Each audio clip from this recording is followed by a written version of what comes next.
Sir मेरे को एक बात पूछनी थी। आपने जैसे रिसेंट सेशंस में कहा है कि सिल्वर मतलब बहुत ऊपर जाने वाला है, क्योंकि उसके काफ़ी यूज़ है इंडस्ट्रियल में भी और प्रीशियस में भी। आपका बेसिक उसके अंदर ये कहना था कि ईवी के अंदर वो लग रहा है, ईवी सोलर पैनल्स के अंदर लग रहा है, इसलिए उसकी डिमांड बढ़ने वाली है। तो सर लेकिन अगर सिल्वर का रेट पहले ही अभी 3 लाख के आसपास है, अगर वो 7 लाख पहुँच गया, 8 लाख पहुँच गया, तो जिस इंडस्ट्री में वो यूज़ हो रहा है वो कंज्यूम हो पाएगा?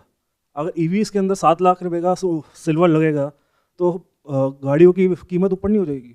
मैंने ऐसा कब कहा कि सिल्वर का रेट ऊपर जाने वाला है? प्राइस का तो मैंने कभी भी नहीं कहा अपनी किसी भी वीडियो में कि ऊपर जाएगा या नीचे जाएगा। And price in comparison to what?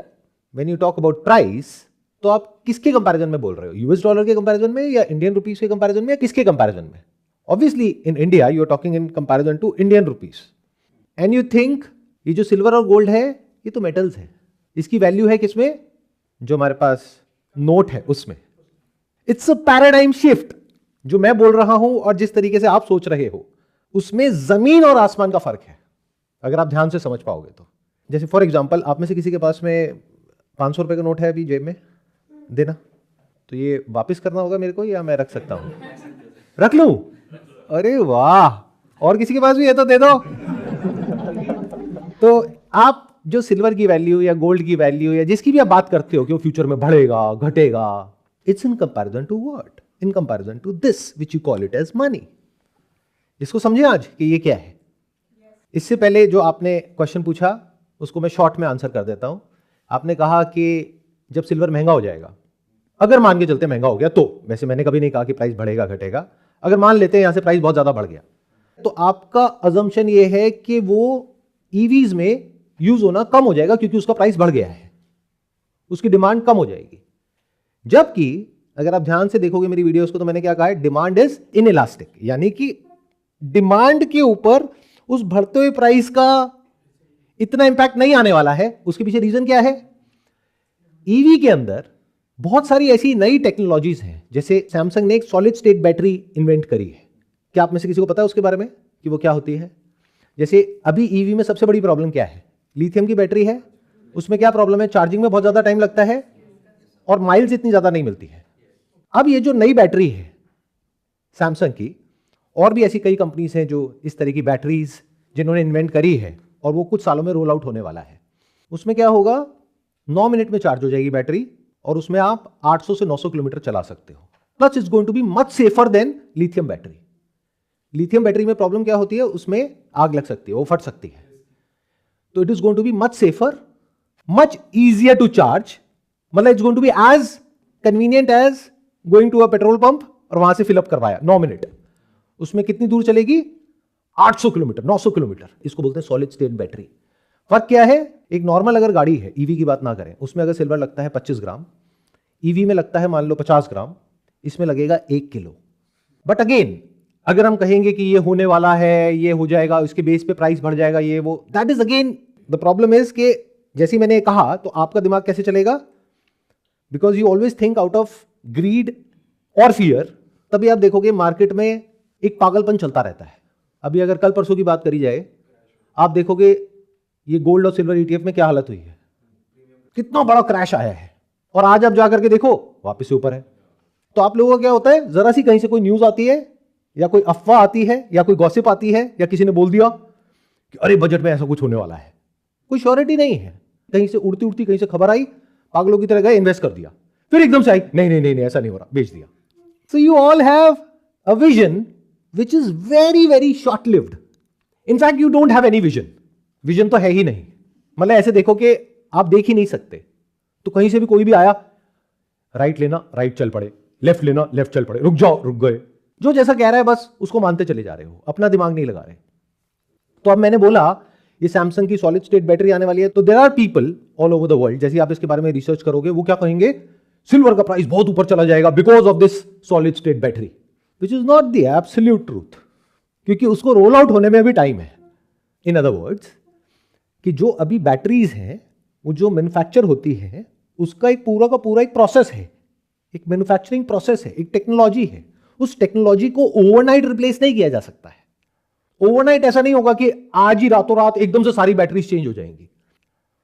people on the internet are giving all kinds of assumptions and making all kinds of speculations based upon this thesis कि अगर जितने भी इलेक्ट्रिक व्हीकल्स हैं पूरी दुनिया में, अगर उसमें से इतने परसेंट में, मान लो 20% में सॉलिड स्टेट बैटरी लग गई तो सिल्वर की डिमांड कितनी बढ़ जाएगी.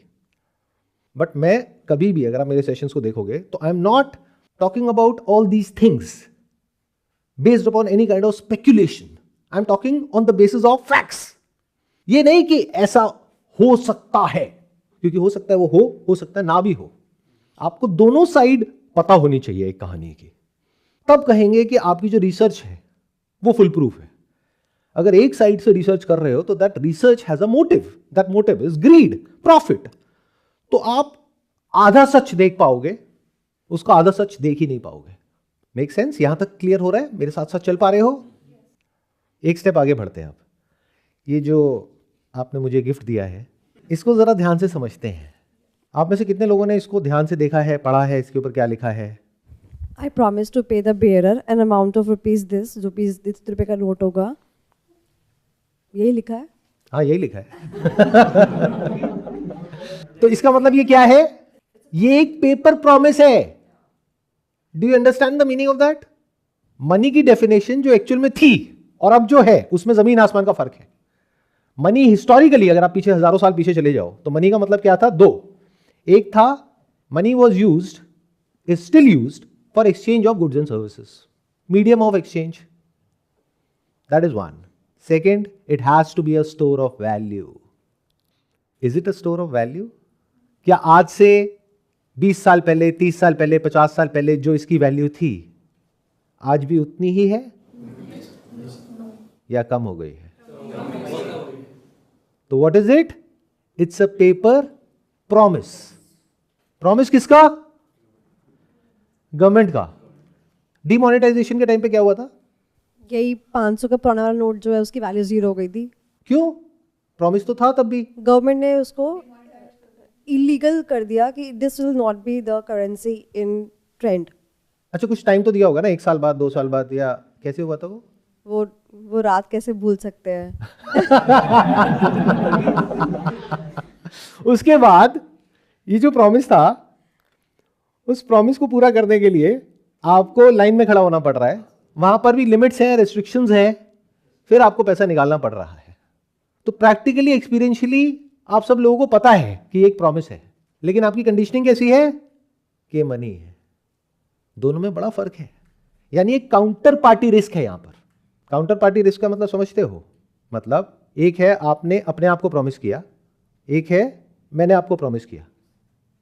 तो यहां पर क्या आ गया? एक काउंटर पार्टी. मेरे ऊपर है, मैं अपना प्रॉमिस पूरा करूं या तोड़ दूं. बट आपने खुद को प्रॉमिस किया, वहां पे रिस्क कंपैरेटिवली कम है. और ये जो काउंटर पार्टीज हैं वो बढ़ती चली जाती है जैसे जैसे आगे लेवल्स बढ़ते चले जाते हैं. यानी यहां पर वो रिस्क कंपैरेटिवली कम है. बट अगर ये बैंक में पड़ा है तो रिस्क ज्यादा है या कम है? ज्यादा. क्यों? Give me an explanation. It's intangible and also the custody of bank ना, बैंक को बोले ओके टाटा बाय बाय. क्योंकि पहले 2 पार्टीज थी, यानी कि एक आप और एक ये गवर्नमेंट. अब कितनी पार्टीज हो गई? 3. मान लो एक प्राइवेट बैंक है और एक गवर्नमेंट है और एक आप हो. इंडिया में और वर्ल्ड में ऐसे बहुत सारे बैंक्स हैं जो फेल हुए हैं. और जब वो बैंक फेल होता है और आप वहां पे जाते हो अपना पैसा निकालने के लिए, तो बैंक कहता है हमारे पास में था ही नहीं. तो रिस्क अगर बैंक में है तो इससे ज्यादा है, कम नहीं है. बट आप इसका एग्जैक्ट अपोजिट सोचते हो. आप कैसे सोचते हो कि मेरे पास पड़ा है तो सेफ नहीं है और बैंक में पड़ा है तो सेफ है. क्या बैंक में पैसा पड़ा है आपका? ऐसा आपको लगता है? बैंक को आपने लोन दिया है और बैंक ने आगे लोन दे रखा है. अगर बैंक की बैलेंस शीट है 1 लाख करोड़ की, तो उसमें से हार्डली 10 से 15%, 20% बैंक के पास में है, जिसको लिक्विड मनी बोलते हैं. बाकी का पैसा कहां है? किसी को लोन दिया है. वो लोन कितने टाइम में आएगा? मान लो कोई घर का लोन दिया है 20 साल के लिए, तो वो पैसा तो 20 साल बाद आएगा. तो ये जो पूरा स्ट्रक्चर है, ये किस बेसिस पे चल रहा है? इस अजम्पशन पे कि 100 में से एक टाइम पर मैक्सिमम 5-10 लोग ही आएंगे अपना पैसा वापस मांगने. अगर 100 आ गए तो बैंक के पास में पैसा ही नहीं है, तो गवर्नमेंट को आना होगा बीच में. तो ये जिसको आप मनी बोलते हो, पहले तो इसको अच्छे से समझ लो. It is a paper promise. It is not money as far as the conventional wisdom or historical definition of money is concerned, आप जा करके सर्च करो गूगल पे या चैट जीपीटी पे, पूछो what was the historical definition of money which has changed over time, तो वहां पर आपको दो कंडीशंस नजर आएंगी, एक मीडियम ऑफ एक्सचेंज और दूसरा स्टोर ऑफ वैल्यू। बट ये तो हट ही गया ना, it is not a store of value. और ये मुझे बोलने की जरूरत नहीं है, आप सबको पता है ये स्टोर ऑफ वैल्यू हो सकता था अगर जिसने प्रॉमिस किया उसकी कंडीशन या तो जैसी थी वैसी ही है या टाइम के साथ साथ बेटर हो रही है। बट क्या गवर्नमेंट की जो बैलेंस शीट है, गवर्नमेंट की जो डेट की रेटिंग है, अगर हमारी कंट्री की बात करी जाए तो क्या उसकी कंडीशन बहुत अच्छी है? यू आर सेइंग नो, क्यों? सर लाइक जैसे कि हम ये कह सकते हैं विद टाइम क्या हो रहा है, या तो डेट बढ़ता जा रहा है या तो जो डेट उन्होंने लिया है उसका इंटरेस्ट रेट पाइल अप होता जा रहा है, लाइक कि वो उतना पे ऑफ नहीं कर रहे हैं जितना लाइक इंटरेस्ट रेट हमारे ऊपर लगता जा रहा है। सो इसलिए हम कह सकते हैं कि उनका एक हिसाब से बढ़ता जा रहा है। ध्यान से समझो इसको, देखो जैसे आप स्टॉक मार्केट में जाके कोई शेयर परचेज करते हो किसी कंपनी का, तो it is just an example. इसको ऐसे समझो कि आपने गवर्नमेंट ऑफ इंडिया का एक शेयर परचेज किया हुआ है जिसकी वैल्यू है 500 रुपए। तो अगर वो गवर्नमेंट जो बड़ी कंपनी की जैसी है अगर अच्छा परफॉर्म करेगी तो इसकी जो वैल्यू है that is the value of the currency in relation to all the other currencies और in relation to gold and silver, वो ऊपर जाएगी या उतनी ही रहेगी। अगर वो अच्छे से परफॉर्म नहीं करेगी तो नीचे जाएगी। सिंपल है। जैसे कंपनीज में भी होता है, कंपनी अच्छे से परफॉर्म करेगी तो कंपनी की बैलेंस शीट पीएनएल सही है तो वो स्टॉक ऊपर जाएगा लॉन्ग टर्म में। शॉर्ट टर्म में तो कुछ भी हो सकता है, लॉन्ग टर्म में वो ऊपर जाएगा, लेकिन अगर वो कंपनी अच्छे से परफॉर्म ना करे तो नीचे जाएगा। इसमें कोई डाउट तो नहीं है। तो अगर कंट्री की बैलेंस शीट को ठीक करना है तो उसमें प्रॉब्लम क्या है? गवर्नमेंट को तो पता है कैसे ठीक करना है। प्रॉब्लम है जो पूरा का पूरा सिस्टम है। अगर गवर्नमेंट चाहे भी तो वो ठीक नहीं कर सकती, आप ठीक होने नहीं दोगे, तो प्रॉब्लम आप ही लोग हो। क्यों? ये बैलेंस शीट ठीक कैसे होगी? रेवेन्यू बढ़ानी पड़ेगी, एक्सपेंडिचर कम करना पड़ेगा और डेट कम करना पड़ेगा। अब तीनों चीजों को एक एक करके समझो। रेवेन्यू कैसे बढ़ती है गवर्नमेंट की? Taxes, direct and indirect taxes. अगर कल को मान लो हाइपोथेटिकली, वैसे तो ऐसा कभी होने नहीं वाला है, but hypothetically I become the PM of India और मैं आकर के बोलता हूं टीवी चैनल पे कि कल से जो आपका टैक्सेशन का रेट है वो डबल हो जाएगा। ये जो स्लैब 12 लाख है ये घट करके 6 लाख हो जाएगा। तो क्या चारों तरफ मेरी जय जयकार होगी, खुशियों की एक लहर दौड़ जाएगी कि हमारी कंट्री अब प्रॉस्पर करने वाली है? या फिर रिवोल्ट होगा? गवर्नमेंट डिपार्टमेंट में जो लोग हैं उनकी सैलरीज पहले एक्स अमाउंट से बढ़ रही थी हर साल की, अब उससे आधे % से बढ़ेगी। क्या होगा? रिवोल्ट। तो रेवेन्यू बढ़ेगी कैसे? Explain it to me. कोई भी गवर्नमेंट अगर आप हिस्टोरिकली देखोगे, अगर पावर में आना चाहती है और पावर में रहना चाहती है, जैसे अगर मान लो मैं गवर्नमेंट में आ गया और मैं पावर में रहना चाहता हूं, तो मुझे क्या करना होगा? आपके लिए जो बेनिफिट्स हैं उसको बढ़ाना होगा। आपको बोलना होगा पिछली जो गवर्नमेंट थी उसने लिमिट दी आपको 12 लाख की, मैं दूंगा 24 लाख की। आप खुश? मैं प्रॉमिस कर रहा हूं, प्रॉमिस ही तो है, और पूरा कर भी दिया। मैं कौन सा जिंदगी भर वहां पर रहने वाला हूं उस कुर्सी पे? 5 साल बाद कोई और आ जाएगा। तो मुझे की फर्क पैदा है? आप भी खुश, मैं भी खुश। मुझे क्या चाहिए? पावर, वो मुझे मिल गई। आपको क्या चाहिए? Short term pleasure, short term benefit. Long term की आपको कहां पड़ी है? आपको तो इमीडिएट चाहिए ना। तो मैं क्या कहूंगा कि जो पुरानी गवर्नमेंट थी ये कितना पैसा दे रही थी आपके अकाउंट में? 5,000, मैं 50,000 दूंगा। तो मैंने क्या किया? एक्सपेंडिचर बढ़ा दिया, रेवेन्यू कम कर दिया। हर गवर्नमेंट यही तो कर रही है। किसी एक गवर्नमेंट की तरफ तो आप पिन पॉइंट कर ही नहीं सकते। एक आई आकर के बोली कि मैं फ्री इलेक्ट्रिसिटी दूंगा, फ्री पानी दूंगा, फ्री ये दूंगा, फ्री वो दूंगा। तो दूसरे ने कहा हम ये तो देंगे ही, इसके साथ साथ में ये भी देंगे। तीसरा आया, हम ये भी देंगे, हम वो भी देंगे। यही तो चल रहा है।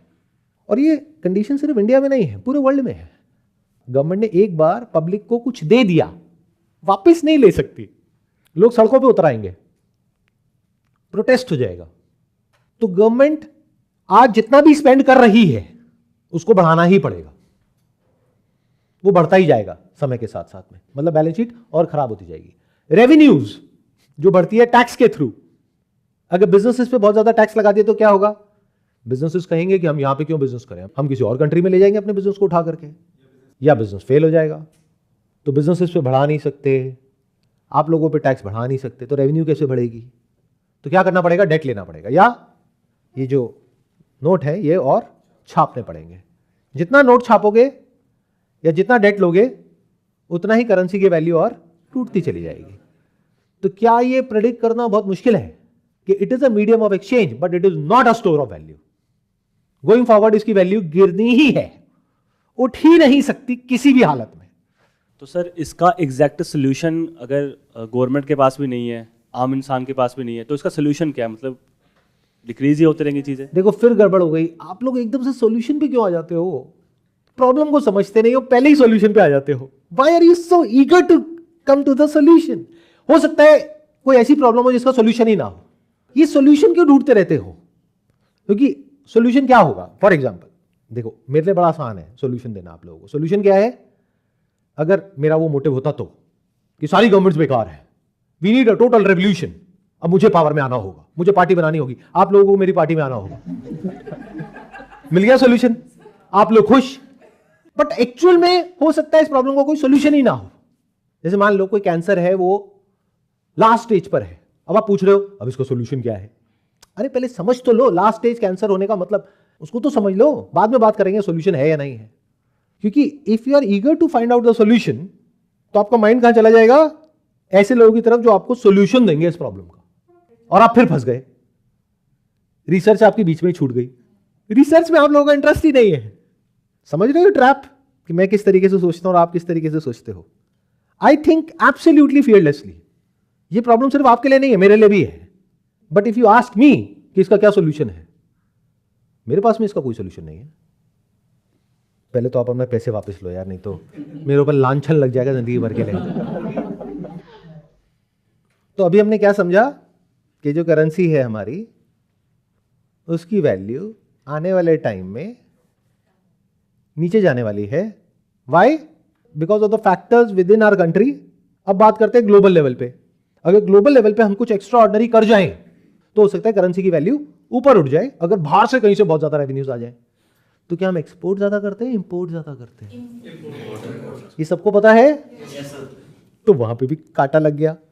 मतलब अगर कल क्रूड के प्राइसेस बढ़ जाते हैं तो उसका इंपैक्ट क्या होगा इस पेपर प्रॉमिस पे? इसकी वैल्यू बढ़ जाएगी या टूट जाएगी? टूट जाएगी। क्यों? क्योंकि महंगाई बढ़ जाएगी। क्योंकि जो क्रूड है वो बाहर से इंपोर्ट होता है, अगर उसका प्राइस बढ़ गया ग्लोबली तो उसका इंपैक्ट हम लोगों की लाइफ के ऊपर आ जाएगा। क्योंकि पेट्रोल, डीजल, फ्यूल ये सब महंगा हो गया तो cost of goods and services और बढ़ जाएगी, तो महंगाई और बढ़ गई। तो स्टॉक मार्केट फ्यूचर में ऊपर जाएगा नीचे जाएगा, गोल्ड ऊपर जाएगा नीचे जाएगा, सिल्वर ऊपर जाएगा नीचे जाएगा, उसको छोड़ देते हैं। या बिटकॉइन ऊपर जाएगा नीचे जाएगा, उसको छोड़ देते हैं। सबसे पहले समझते हैं कि ये जो पेपर प्रॉमिस है इसकी वैल्यू आने वाले टाइम में बढ़ेगी या कम होगी। Give me one good reason जिस वजह से आप कहते हो कि इसकी वैल्यू बढ़ेगी। हिस्टोरिकली देख लो, in comparison to US dollars, क्या रुपीस की वैल्यू बढ़ रही है, कम हो रही है? कम ही हो रही है ना, बढ़ तो नहीं रही ना।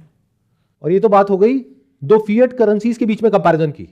अगर इसको हम किसी फिएट करेंसी से कंपेयर ना करें, हम कंपेयर करें रियल मनी से। रियल मनी मतलब क्या? मैंने क्या समझाया था अभी थोड़ी देर पहले, क्या बोला था मैंने अभी थोड़ी देर पहले? जिसमें दो चीजें होनी चाहिए, वन मीडियम ऑफ एक्सचेंज, दूसरा स्टोर ऑफ वैल्यू। तो is gold a medium of exchange और not? Not just in India but all over the world. अगर आप ये जो पेपर प्रॉमिस है इंडियन गवर्नमेंट का, ये लेकर के आप और कंट्रीज में जाओगे तो बहुत सारी कंट्रीज ऐसी भी होंगी जो कहेंगी कि इसके बदले में आपको हमारी करेंसी नहीं मिल सकती, या फिर वो मिलेगी तो इतने कम वैल्यू पे मिलेगी, बहुत महंगी मिलेगी। तो इसका मतलब क्या? Universally it is not a medium of exchange, it is a medium of exchange only in our territory, in our country. Is it a store of value? Not even in our country, बाहर तो छोड़ ही दो। Globally तो कम हो ही रही है उसकी value dollar के कंपैरिजन में। तो जो फॉरेन इन्वेस्टर्स हैं उनको दो चीजें देखनी है इंडिया में पैसे लगाते वक्त। आप तो एक ही चीज देखते हो, म्यूचुअल फंड सही है बस। आप सिर्फ इतना देखते हो, और ये भी अब सबकॉन्शियस में फीड हो गया, तो ये भी देखने की जरूरत नहीं है। जब सही है तो सही है ना, जब सही है तो सही है। गवर्नमेंट ने बोल दिया सही है तो सही है।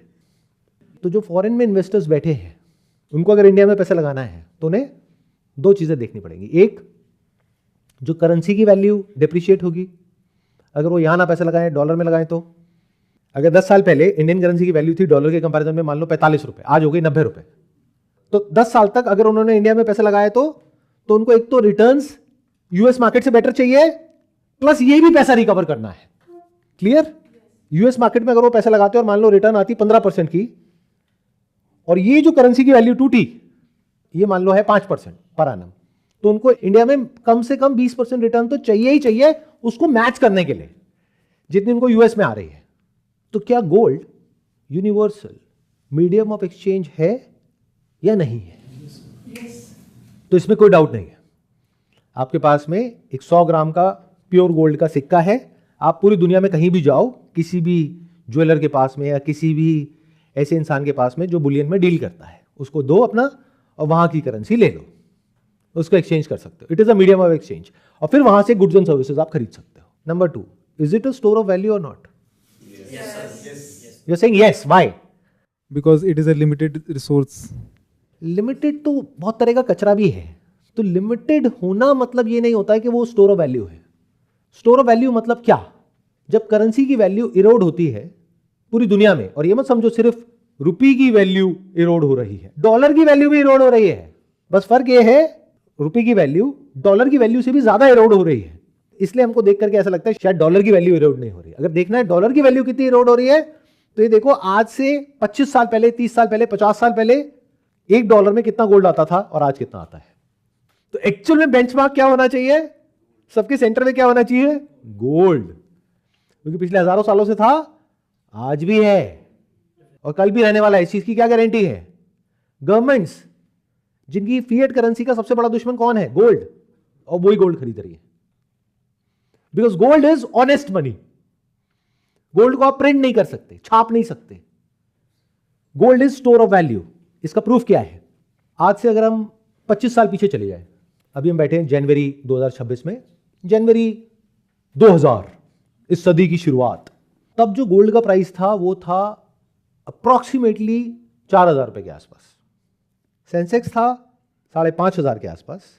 आज सेंसेक्स कहां पर है? 80,000 के आसपास। तो अगर आप डिवाइड करते हो तो 80,000 को डिवाइड करो 5500 से, कितना हो गया? 15 टाइम्स। तो अगर आपने अपना पैसा लगाया होता उसमें जिसमें अभी लगा रहे हो, यानी बेस्ट एसेट। और मेरे को फनी पता क्या लगता है, जब लोग बोलते हैं कि स्टॉक मार्केट में आपने जितना पैसा लगाया हुआ है ना ग्रोथ के लिए, उसको हेज करने के लिए थोड़ा सा पैसा गोल्ड में लगा दो। ये नैरेटिव है, ये सलाह है सारे सो कॉल्ड एक्सपर्ट्स की। कोई बोलता है 5%, कोई बोलता है 10%, कोई बोलता है 20%। मैं वहां नहीं जाता। आई क्वेश्चन दैट। इसके पीछे का लॉजिक क्या है? I don't understand it. Sensex, जिसको आप बोल रहे हो कि इसकी रिटर्न रियल एस्टेट से बेटर है हिस्टोरिकली, इन्फ्लेशन की वजह से करेंसी की वैल्यू टूट रही है, वो तो सभी बोलते हैं। एफडी की रिटर्न बहुत कम होती है, 6-7%। इसलिए जो स्टॉक मार्केट है उसकी रिटर्न बेटर है। तो स्टॉक मार्केट बढ़ा 5000 से 80,000, यानी कि नियर अबाउट 15 गुना। वो भी अभी अपनी पीक पर है सेंसेक्स। आने वाले 1 साल बाद हम यहां पर बैठेंगे, फिर दोबारा इसके बारे में चर्चा करेंगे। बट अभी के सिनेरियो की बात करते हैं, बेस्ट केस सिनेरियो। 5000 से 80,000 मतलब कितने की रिटर्न आ गई? कितना हो गया आपका पैसा? 15 गुना। अगर आपने 1 करोड़ लगाया तो कितना बन गया आज?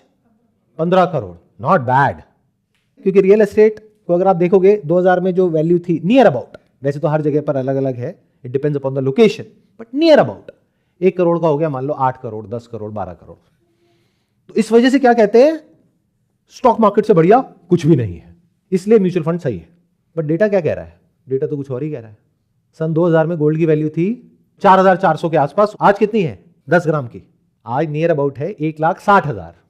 कितनी रिटर्न हो गई? 40 टाइम्स।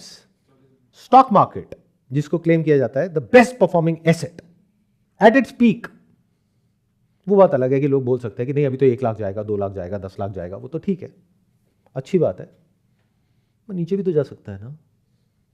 तो वो जो आप सबको बेस्ट एसेट लगता है, जहां पर आपकी मेजॉरिटी ऑफ सेविंग्स है, वहां पर रिटर्न कितनी? 15 गुना। गोल्ड में कितनी? 40 टाइम्स। सिल्वर कितने का था? नियर अबाउट 8,000 रुपए किलो 2000 में। अभी कितना है? 3.25 लाख के करीब। तो कितना हो गया? Again 40 times. तो गोल्ड और silver 40 times, stock market 15 times, currency यानी कि वो पेपर प्रॉमिस, अगर आपने सिर्फ वो पेपर रखा होता उसकी तो बात ही नहीं करते, छोड़ देते हैं। तो ये है गोल्ड और सिल्वर। बट एज दे से, म्यूचुअल फंड में भी तो बोलते हैं, past performance is not the guarantee of future results. तो दिखावों पे ना जाओ, अपना दिमाग लगाओ। तो मैं कहीं से भी आप लोगों को ये नहीं बोल रहा कि ये करो या वो मत करो। अगर आप में से किसी को भी ये गलतफहमी हो रही है कि मैं आपको सलाह दे रहा हूं कहीं भी इन्वेस्ट करने की, तो गलतफहमी मैं अभी तोड़ देता हूं। मैंने कभी भी ये नहीं कहा कि सिल्वर बहुत ऊपर जाने वाला है। हो सकता है क्रैश कर जाए, हो सकता है नीचे आ जाए, बहुत वोलेटाइल है, सोच समझ के पैसा लगाना। गोल्ड का क्या है? उसकी डिमांड आती कहां से? ज्वेलरी से आती है ना। बट जब इतना महंगा हो जाएगा तो ज्वेलरी कौन खरीदेगा? तो हो सकता है गोल्ड की डिमांड जब कम हो जाएगी तो प्राइस गिर जाएगा, तो गोल्ड मत खरीदना, या खरीदो तो सोच समझ के खरीदना, अपने फाइनेंशियल एडवाइजर से पूछना। क्योंकि आप लोगों की दिक्कत क्या है, the moment someone talks about something, तो जेन्युइनली हर साइड से सोचने वाले लोग तो कहीं आपको दिखते ही नहीं है। चारों तरफ लोग कौन है? जो सीधा आप लोगों को बता रहे हैं, अपने पॉइंट ऑफ व्यू को डिफेंड कर रहे हैं। I don't have any point of view, I just look at facts as it is. क्योंकि अगर मेरा पॉइंट ऑफ व्यू होता तो आप सामने से क्या आर्ग्यू करोगे? सर आप ये कह रहे हो कि सिल्वर ऊपर जाएगा या गोल्ड ऊपर जाएगा, तो आप मुझे ये बताओ अगर ये हो गया तो। बिल्कुल सही कह रहे हो आप, मत लगाओ ना। कौन कह रहा है लगाने को? मैं कोई ठेकेदार थोड़ी हूं गोल्ड का और सिल्वर का, मेरी कोई माइन थोड़ी ना है। आपको क्या लगता है मेरी कोई केजीएफ है? हाँ, मुझे क्या फर्क पड़ने वाला है? आप लगाओ ना लगाओ, how does it matter to मी?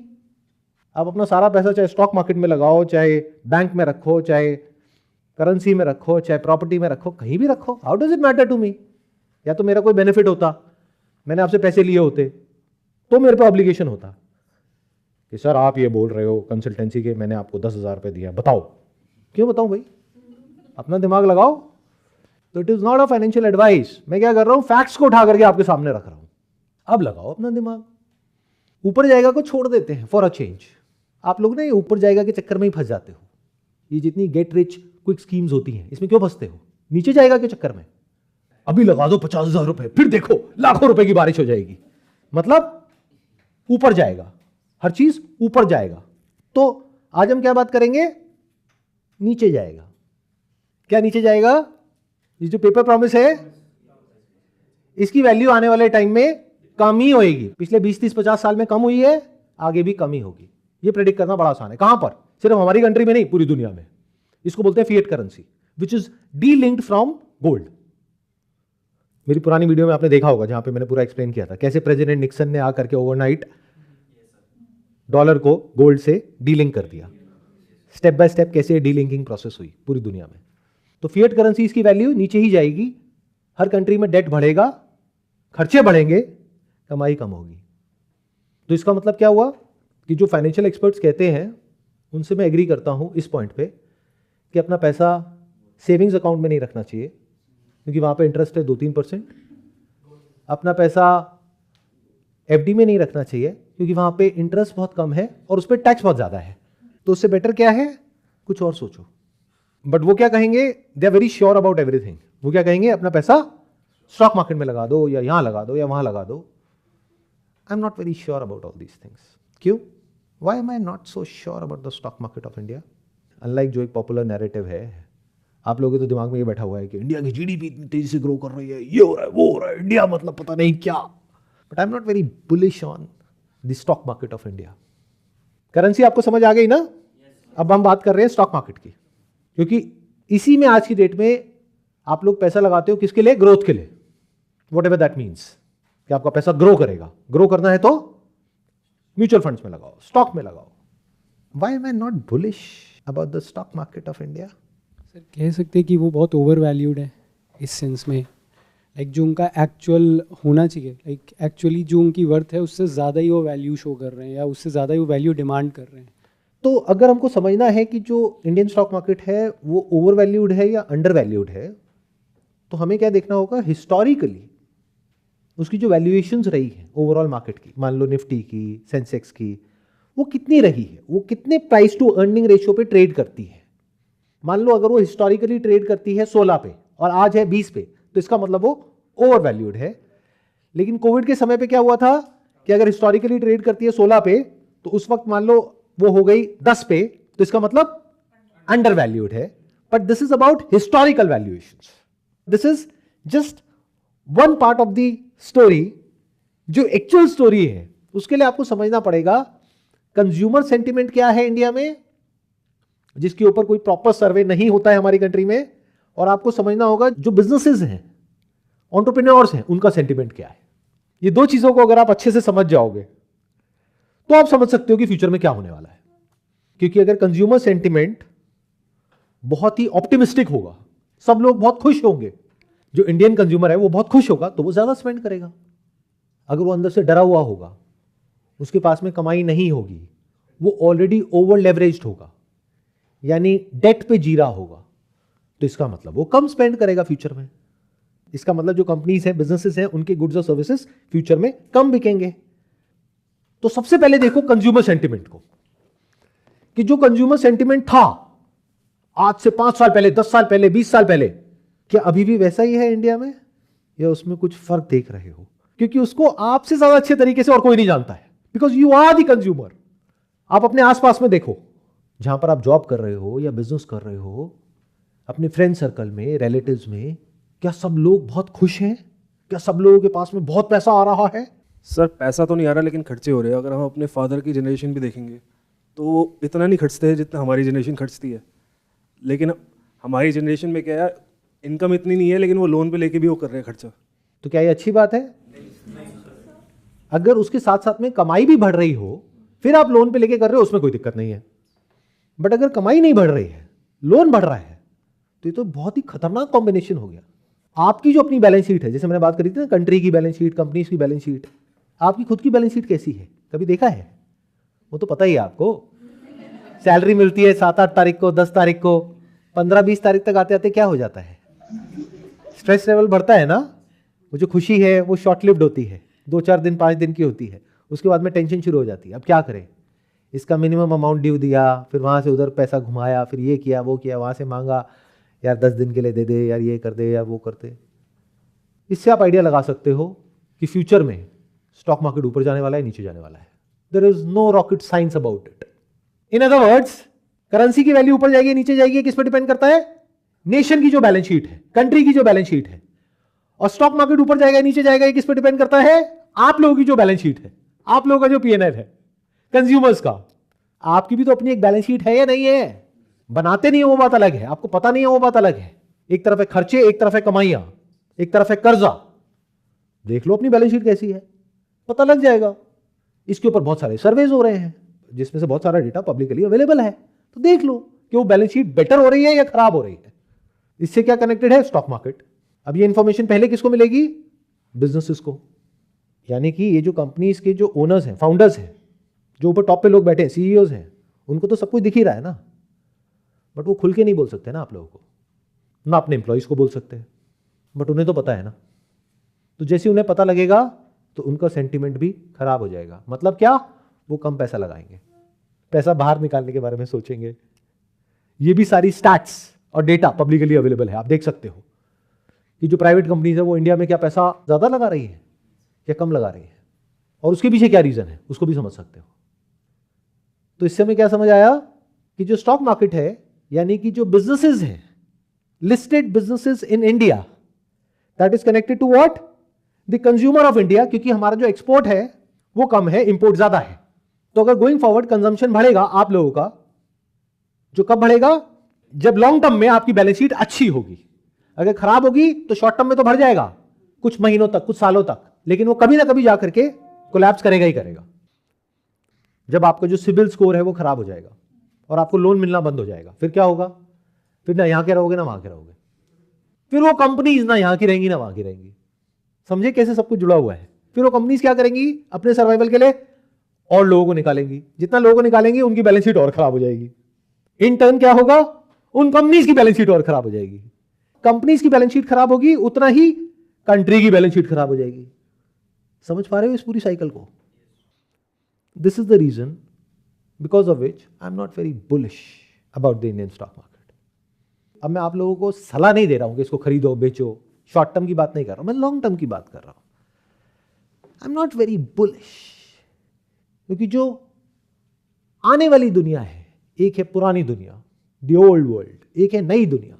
उस नई दुनिया में सरवाइव करने के लिए या ग्रो करने के लिए जो भी कुछ चाहिए, या जिस भी तरीके से ग्रो किया जाता है, वैसा कुछ भी मुझे यहां पे नजर नहीं आ रहा है। तो जब पेपर प्रॉमिस नहीं, स्टॉक मार्केट नहीं, तो बचा क्या? अब आप कहोगे रियल एस्टेट। रियल एस्टेट किसका? जो अर्बन मेट्रोज हैं, टीयर 1 सिटीज हैं, टीयर 2 सिटीज हैं, उनका, या रूरल की बात कर रहे हो? तो जब भी आप रियल एस्टेट की बात करते हो, आप मेट्रोज की बात करते हो, यानी दिल्ली, मुंबई, बैंगलोर। ये किससे कनेक्टेड है? कंज्यूमर से और बिजनेसेस से। तो इसके बेसिस पे आप रियल एस्टेट को भी देख सकते हो कि जो मेट्रोज है वहां पर क्या प्राइस ओवर वैल्यूड है या अंडर वैल्यूड है। तो इससे क्या हुआ? एक और हमारा कंफ्यूजन खत्म हुआ। रियल एस्टेट भी ओवर वैल्यूड लग रहा है, क्योंकि हम ये नहीं कह सकते कि ये है on the basis of what. अभी जो लोगों की परचेजिंग कैपेसिटी है, मेजॉरिटी ऑफ लोगों की, उसके हिसाब से रियल एस्टेट ऑलरेडी सिटीज में, जो बड़ी बड़ी सिटीज है, वहां पे बहुत महंगा ऑलरेडी हो चुका है। तो बचा क्या? गोल्ड, सिल्वर, वो भी बहुत महंगा हो गया है। तो क्या करो? कुछ मत करो, बैठ करके रहो। कर दिया ना कंफ्यूज मैंने। यही मेरा काम है, क्योंकि यहीं से आपके अंदर की जो इंटेलिजेंस है ना, जिसको इस एजुकेशन सिस्टम ने पूरी तरह से खत्म कर दिया है। That's why I am so glad कि मैं एक अंडर ग्रेड हूं, ज्यादा पढ़ा लिखा नहीं हूं। तो बचा क्या? क्या करोगे? कहां पैसा लगाओगे? Are you waiting for me to give you an answer? And why will I give you an answer? क्योंकि जहां मैंने आपको आंसर दिया तो वो काम इलीगल हो गया। क्यों? क्योंकि I can not give you a financial advice because I am not a financial expert. Financial expert मतलब क्या? Train by the financial system, design by the government. तो मैं तो कुछ बोल ही नहीं सकता। अब क्या करोगे? फंस गए ना। How do we research this? How do we research? Research कैसे करते हैं? इस वर्ड को ब्रेक डाउन करो। रिसर्च मतलब कि वो जो ऑलरेडी सर्च हो चुका है, कुछ नया सर्च नहीं करना है। मतलब कोलंबस की तरह एक नई दुनिया ढूंढने नहीं निकल जाना है। That is not research, that is exploration. When we talk about research, वो जो बैक्ड बाय डेटा है, वो जो क्रेडिबल सोर्सेस से डेटा हमारे पास में आ रहा है, उस डेटा को हमको रिकंसाइल करना होगा। We can not trust ChatGPT or Gemini and all these things to do research for us, because that is also based upon जो डेटा इधर उधर अवेलेबल है। उसमें ये नहीं बोला जाता है कि जो ट्रूथ है उसकी इंपॉर्टेंस सबसे ज्यादा है। जो डेटा सर्च इंजिन में ऊपर आ रहा होता है, उन्हीं पेजेस से इन्होंने लर्न किया होता है। ये जो AI बेस्ड सिस्टम्स हैं, लार्ज लैंग्वेज मॉडल्स हैं, तो वो वैसा ही कुछ आपको बताएंगे या दिखाएंगे जैसा आपको टॉप के कुछ पेजेस में या टॉप की कुछ वीडियोस में, अगर YouTube की बात करी जाए तो, गूगल की बात करी जाए तो टॉप के कुछ पेजेस में, टॉप की कुछ न्यूज वेबसाइट्स में जो इंफॉर्मेशन होगी, उसी का मिला जुला कुछ आपको वहां पे नजर आएगा। But that is all biased. Indian media की आज क्या हालत है मुझे आप लोगों को बताने की जरूरत नहीं है। अगर आप थोड़ा सा भी अवेयर हो तो क्या उसके बेस पे रिसर्च करोगे कि इस न्यूज़पेपर में आर्टिकल आ रहा है? न्यूज़ है कहां? पॉल्यूशन इतना है हमारी कंट्री में, सिर्फ दिल्ली NCR में नहीं। बात ऐसे होती है जैसे सिर्फ दिल्ली में ही है पॉल्यूशन। पूरी कंट्री में, सिटीज में इतना पॉल्यूशन है जिसकी हद नहीं है। हर साल लाखों लोग मर रहे हैं। इससे इंपॉर्टेंट और कुछ नहीं है। इनफैक्ट कोविड में जितने लोग मरे इंडिया में, उससे ज्यादा हर साल लोग मर रहे हैं बिकॉज ऑफ एयर पॉल्यूशन। तो it is a much bigger and much more serious problem than Covid. तो उससे बड़ा एक्शन हमको लेना चाहिए। बट एक्शन कहां है? तो रिसर्च कैसे करोगे और किसके बेस पे करोगे? न्यूज आर्टिकल्स के बेस पे, जिसको कोई जर्नलिस्ट लिख रहा है, जिसको सैलरी मिल रही है वो लिखने के लिए, और उसकी हेडलाइन को उसको ऐसा बनाना है कि ज्यादा से ज्यादा लोग पढ़ें, ये उसका इंसेंटिव है। या कोई यूट्यूबर है, उसमें कुछ ऐसा होना चाहिए जो सेंसेशनल हो। यानी अगर मैंने अपनी किसी वीडियो में सिल्वर के बारे में या गोल्ड के बारे में कुछ अच्छा बोल दिया, तो सेंसेशनल का मतलब क्या?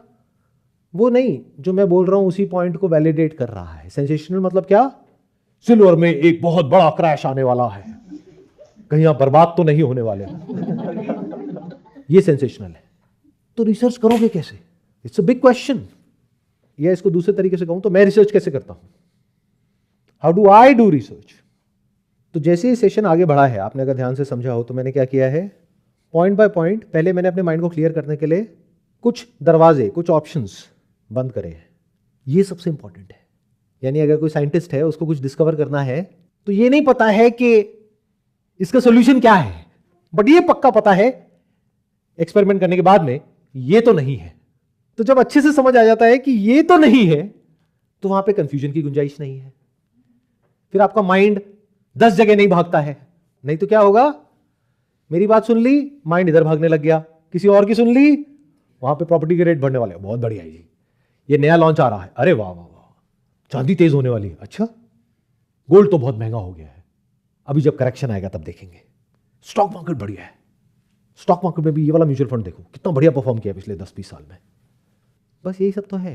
या फिर कोई ऑफिस में या यहां पे वहां पे आकर के कोई स्टॉक टिप दे देगा आपको, ये शेयर बहुत ऊपर जाने वाला है, यहां लगा दो अपना सारा पैसा.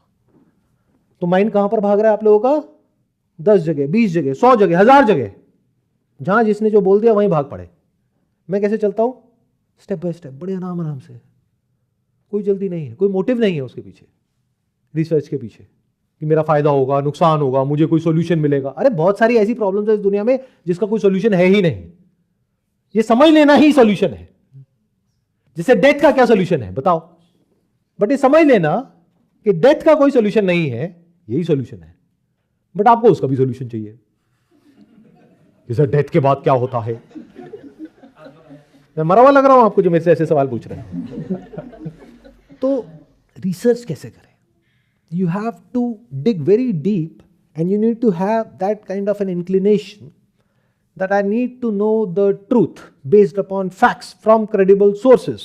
वो sources जो influenced ना हो, और अगर हो भी तो वो भी आपको समझ आ रहा हो कि ये वाला जो फैक्ट यहां से निकल करके आ रहा है इसमें मिलावट है. So it's a process of negation. Research is a process of negation, not acceptance. जैसा आप समझते हो. आप रिसर्च का मतलब क्या समझते हो? सिल्वर के ऊपर रिसर्च करते हैं. मतलब क्या? आप चैट जीपीटी पे जाओगे, जाकर के पूछोगे will the prices of silver go up और डाउन इन द फ्यूचर. यहीं पे गड़बड़ हो गई, क्योंकि पीछे आपका मोटिव है. अगर उसने बोल दिया अब जाएगा तो खरीद लोगे, डाउन जाएगा तो बेच दोगे. सो research is a process of negation. Negation मतलब चीजों को कम करना, छोड़ते चले जाना, छोड़ते चले जाना, छोड़ते चले जाना, छोड़ते चले जाना, और एंड में जिसको आप ना छोड़ सको, छोड़ने का कोई तरीका ना हो, वो सत्य है. That is the truth which is as clear as me sitting here. वहां से कॉन्फिडेंस आता है कुछ ऐसा करने का जो पूरी दुनिया सोच भी नहीं सकती. जैसे आपके पास में 1000 तरह की इंफॉर्मेशन आई, उसमें से 990 को आपने हटा दिया. सिर्फ जो 10 पीस ऑफ इंफॉर्मेशन आई उसमें से भी सिलेक्ट करके, क्योंकि एब्सोल्यूट कुछ नहीं होता है, ये नहीं कि ये 10 के 10 बहुत बढ़िया है, उसमें से भी मान लो 50% है जिसमें डाउट करने की गुंजाइश है, उसको भी हटा दिया. बचा क्या? उसका भी सिर्फ कुछ छोटा सा परसेंटेज जिसको डिनाई करने का कोई तरीका ही नहीं है. एब्सोल्युटली नो वे. और जब आपको सत्य पता लग गया है, अब पूरी दुनिया झूठ में जी रही है, तो जीने दो ना, उनको क्यों तंग करना है? ये दुनिया झूठ में ही जी रही है. और यही तरीका है whether you want to walk on the path of the so called materialistic world और spiritual world. There is no other way. मतलब आपने कुछ भी नहीं पकड़ा, छोड़ते चले जा रहे हो, छोड़ते चले जा रहे हो, छोड़ते चले जा रहे हो, छोड़ते चले जा रहे हो, एंड में जिसको छोड़ने का कोई तरीका ही नहीं है. That is the truth and that is like fire burning right in front of you, जिसको आप चाह करके भी अनदेखा नहीं कर सकते हो. You can feel the heat, you can see it, you can feel it. On the basis of that you act and that action is always right. और बिना ये समझे आप कुछ भी कर रहे हो, उसका आउटकम चाहे शॉर्ट टर्म में पॉजिटिव आ रहा है जिसको आप प्रॉफिट बोलते हो, या नेगेटिव आ रहा है जिसको लॉस बोलते हो, दोनों ही बकवास है. ये जो मैं कह रहा हूं तरीका, ये जो रास्ता जिसकी मैं बात कर रहा हूं, यानी प्रॉपर्ली समझ करके किसी काम को करना, यहां पे अगर आउटकम गलत भी आ जाता है, यानी लॉस भी हो जाता है, तब भी अच्छा है. क्योंकि जब गलत आएगा तो आप किसको क्वेश्चन करोगे? अपनी रिसर्च को, तो कंट्रोल किसके हाथ में है? आपके हाथ में है. You will not point finger toward someone else. नहीं तो आप क्या करोगे? मेरी कोई वीडियो देखी जहां मैंने कुछ भी बोला, उसका मतलब कुछ और निकाला और जा करके कहीं इन्वेस्ट कर दिया और आज पैसा बढ़ गया. अरे सर सर सर सर आप तो हमारे भगवान है सर, आप तो हमारे ये है, आप तो हमारे वो है, देखो हम आपके कहने पर हमने यहाँ पैसा लगाया, आज देखो ये हो गया वो गया. इसका उल्टा हो गया तो गालियां निकालोगे. हो ना बेवकूफ. मतलब आपको कोई और चाहिए. मैं जिसकी बात कर रहा हूं उसमें तो पूरी दुनिया एक तरफ होती है. यानी जब मैंने प्रॉपर्ली ये सब डिस्कवर किया आज से 1 साल पहले, फिर जो मेरे एक्शंस थे वो पूरी दुनिया से बिल्कुल ही अलग थे. किसी को समझ ही नहीं आ रहा था कि मैं क्या कर रहा हूं. आज सबको आ रहा है. और अब वो आकर के मेरे से पूछ रहे हैं अब क्या करें. अब क्यों पूछ रहे हो? अब तो सब कुछ तुम्हारे सामने है. और मजे की बात पता है क्या है? ये मुश्किल नहीं है.